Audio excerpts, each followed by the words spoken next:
From when I began my prelim to finishing my product, I have learnt many things. For example, colour grading can be used for more than to just make a shot look cinematic. It can help portray the mood of a scene, and I learnt this when editing my film. I wanted to give the Heathfield scenes more of an adventurous feel, so along with colour correction, I upped the warmth of the shot, and using Premiere Pro I made it look like the character was running through an Africa-like environment, making the scene feel a lot more adventurous. Secondly, since I made my preliminary task, I learnt about the importance of sound, and although it isn't particularly noticeable, it can make a scene much more engaging. I didn't add many sound effects in my prelim, however, in my film I added sound effects like the gunshots and the helicopter noise in the background. I used a voiceover as a sound bridge to many scenes, as it made the film flow nicely and connected the two scenes together to show that they are related to each other.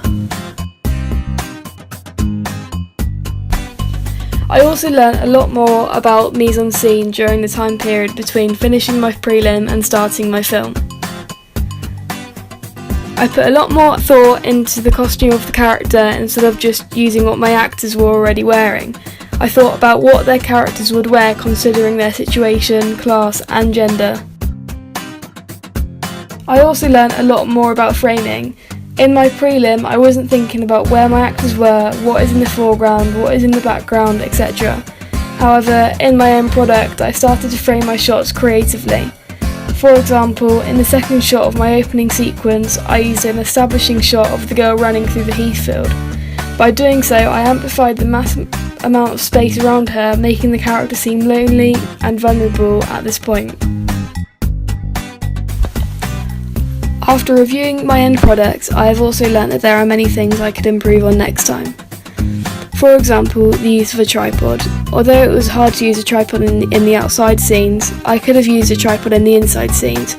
So instead of always tracking the person in the shot, using a tripod, I could have been more creative for the shots I chose.